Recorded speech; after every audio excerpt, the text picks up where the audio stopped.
Ricardo decía que bueno, los temas que vamos a tratar en el programa de hoy tienen que ver esencialmente con el ámbito legislativo. Estábamos hablando recién con el diputado Garibaldi de este proyecto de ley de educación de la provincia.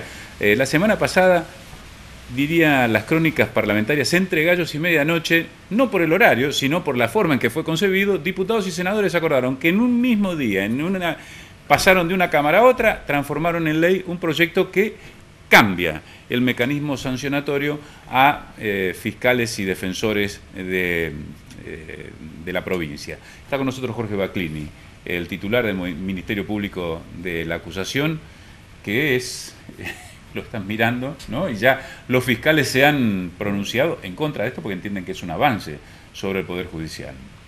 Sí, bueno, buenas tardes. Sí, realmente a nosotros nos llama mucho la atención la forma en que se terminó sancionando esta ley y por supuesto el fondo de la ley, el contenido que tiene, porque consideramos que se intromete dentro de lo que es la independencia y la autonomía del Ministerio Público, que como otro órgano y otro poder del Estado debería garantizarse la independencia, que es propia de la división de poderes, que es propia del estamento constitucional.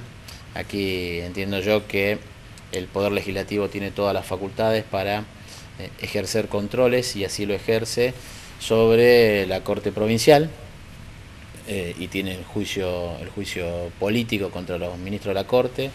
La ley 13013 establece en similar medida que el fiscal general y los fiscales regionales también están sometidos a un proceso similar de remoción por la legislatura, porque se puede decir que nosotros somos los órganos de gestión que tiene el organismo, y en consecuencia es correcto, dentro de esta división de poderes y los distintos controles, que nosotros los órganos de gestión estemos sometidos al poder de control de la legislatura. Ahora, los fiscales, como los jueces y los defensores, no es lógico que estén sometidos a el control de otro poder, porque de lo contrario, el control disciplinario de otro poder, porque de lo contrario ya directamente se pierde la independencia. Es decir, el poder legislativo se erige en el máximo poder de la provincia, o al menos el poder que controla a una de las aristas de lo que es el poder penal de la provincia, en este caso el Ministerio Público y el Servicio de la Defensa, lo que afecta la independencia en la actuación. Nosotros decimos que esto, si uno quiere someter a juicio político a un fiscal adjunto, debería estar pensándose en que la elección de ese fiscal y ese fiscal adjunto debería ser política. En consecuencia, ese fiscal llega con un aval político y cuando lo quieren remover políticamente tiene sostén político. No como ocurre actualmente, que hay un proceso de inscripción, de examen, de aprobación, de exposición y después entrevistas con las comisiones respectivas de la legislatura, claro, que va a contramano de lo que usted está describiendo, que para que habilite ese juicio político, ¿no? Claro. Claro, hoy hay un proceso, digamos, nosotros tenemos fiscales que desempeñan funciones jurídicas, entonces hay un proceso de selección que va sobre el marco esencialmente político, por eso hay un concurso de antecedente y oposición, y luego hay un estamento político que es propio de toda designación y es propio de este control y división de poderes, que es aceptable y es correcto. Está establecido así la forma de designación en todas las leyes del Ministerio Público del país.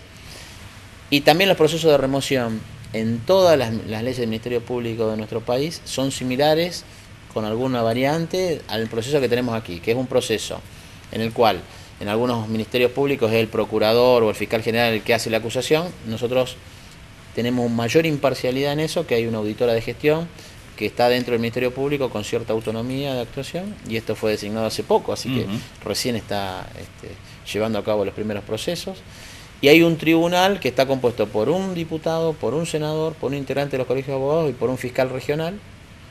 Y el fiscal general es el presidente de ese tribunal, con voz, sin voto, salvo en caso de empate. Es decir, hay una composición, si se quiere, más política también en ese tribunal, pero es un procedimiento que es innovador, es único, pero la metodología de ese procedimiento es la que tienen todos los ministerios públicos y todos los jueces en el país. Algunos tienen consejo de la magistratura, otros tienen formas de remoción similares a la que teníamos nosotros en la ley 13013 en su versión originaria. Esto deja al fiscal en una situación de precariedad y al Ministerio Público en una situación de precariedad, porque el Ministerio Público, las cabezas del Ministerio Público, cuando disponen una orden hacia abajo, no garantiza nada que esa orden sea respetada. Veamos lo grave de todo esto. ¿Por qué? Y porque si yo no tengo potestades de ejercer ciertas facultades de remoción o de llevar el proceso, le van a tener que responder al Poder Legislativo. Entonces, le decir, bueno, a mí no me importa lo que ustedes digan, lo incumplo, total, mi poder de remoción está allá y tengo que conseguir aval en el Poder Legislativo. Esto llevando al extremo todas las situaciones. Sí, pero es allí donde se ve. Claro, y después el fiscal, cuando está llevando a cabo determinadas investigaciones, también queda sujeto y queda expuesto a este control legislativo. Todo esto es lo que nos parece grave y que afecta a la independencia y la autonomía en la decisión. Si estos fueron dos platillos de la balanza, el platillo de la izquierda es lo que usted recién planteaba. El segundo platillo lo vamos a ocupar con unas declaraciones que dio el senador Lisandro Enrico, que dice: la legislatura es quien nombra o quien da el visto bueno para el fiscal, podemos ser también nosotros aquellos que podemos remover a los fiscales. Si nosotros tomamos ese argumento, debería tomarse ese argumento para los jueces, y no se toma. Es decir, ¿por qué no se incorporaron los jueces en este mismo mecanismo de remoción? Porque quedaba más en evidencia, hay una ley, la 7050, que regula la forma de remoción de los jueces. Y por otro lado, hay que pensar en esto, en que la legislatura tiene la suma del poder público en la provincia, porque nosotros le estamos dando las facultades completas del manejo del Poder Judicial. Entonces, ¿dónde estaría la independencia del Poder Judicial si la legislatura podría, sin el proceso previo, porque estamos hablando de que para la designación hay un proceso previo de selección, donde es el gobernador, luego de todo un sistema que ha sido regulado y autolimitado por decreto, el que lleva la propuesta.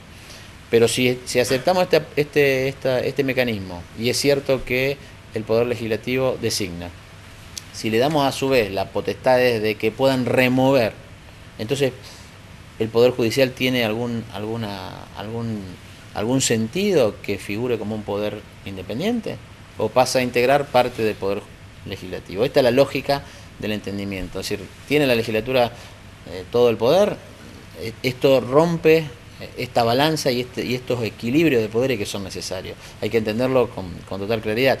Aquí no juega esta máxima de quien puede lo más, puede lo menos, porque también está el argumento de que si se puede juzgar al fiscal general y al fiscal regional, que repito, son órganos políticos, deberían poder juzgar a órganos inferiores, que son los órganos fiscales. Esto no es así, porque de lo contrario queda toda, vuelvo a repetir, queda toda la estructura bajo la órbita de dependencia del Poder Legislativo. Jorge, ha sido una reacción espasmódica la que ha hecho la legislatura a partir de dos hechos resonantes, como son las investigaciones que se llevaron adelante sobre planes municipales y la figura del intendente José Corral, y las escuchas que recayeron sobre el ministro de Seguridad Maximiliano Puyaro. Digamos, yo ignoro bien cuál ha sido el motivo y la razón en función de la cual surgió esta ley. Tampoco me interesa tanto conocer el motivo, sino que me interesa trabajar mucho sobre la posibilidad de que se analice las consecuencias extremas a las que conduce la ley, que quizás no fueron advertidas, y es cierto que quien votó la ley hoy se siente en una situación de no haber advertido o a lo mejor las analizaron con pleno conocimiento, y bueno, uno tendrá que aguantar el poder soberano de la legislatura, a pesar de que nosotros, si la ley sigue adelante, estamos totalmente convencidos de que es inconstitucional y haremos los planteos correspondientes. Pero yo quiero que se tome un minuto de prudencia, que se tome un minuto de reflexión, que se verifique cuál es la necesidad de ir a este extremo. Yo la verdad que me llama mucho la atención en una legislatura que siempre ha sido muy prudente y que ha trabajado con mucha conciencia, que nos ha llamado para algunos temas para que demos la opinión. No necesariamente nuestra opinión fue la opinión que se respetó, pero se escuchó otras voces.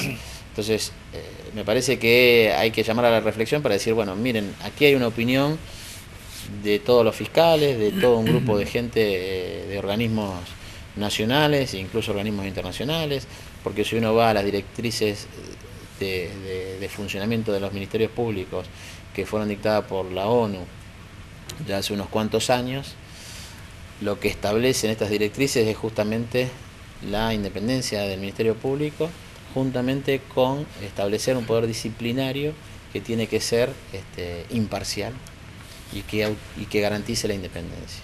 Estaba pensando qué brete para el gobernador, porque ahora, si la veta, los legisladores pueden hasta rechazar el veto porque fue aprobado por unanimidad, y si la promulga, ustedes pueden plantear la inconstitucionalidad, ¿no? Sí, realmente, lamentablemente nos encontramos en una situación crítica y que el gobernador va a tener que tomar una decisión que seguramente va a ser compleja, porque está en una situación, digamos, yo no la quiero poner como de extremos, pero quiero yo pensar de que todavía tenemos un tiempo como para reflexionar de esto y que el gobernador como máxima autoridad política pueda llamar a la reflexión para autorizarnos a pensar de una manera distinta y ver si se puede rever algo. Recuérdelo cómo siguen los plazos legales en cuanto a tiempo, en cuanto a días, para que el gobernador la promulgue, quede promulgada directamente o sea vetada. Desde que la ley llega al Poder Ejecutivo, lo cual todavía no ocurrió, corren 10 días hábiles. Luego de lo cual, o sea, tiene el gobernador 10 días hábiles para promulgarla. Si no se expiden los 10 días, ya queda automáticamente promulgada. Es decir que, bueno, entiendo que en estos días estará llegando la ley y a partir de allí empezarán a correr los 10 días. Es decir, estamos trabajando contra el reloj. En términos institucionales, el Ministerio Público de la Acusación, como el Servicio Provincial Público de la Defensa, se encuentran, podríamos decir, en pañales, empezando a dar los primeros pasos y construir una institución que ha cambiado la lógica de la justicia. Este tipo de situaciones que la ponen en el tapete, en el brete, que los pone a discutir, ¿cómo los impacta a ustedes? Y nos daña mucho.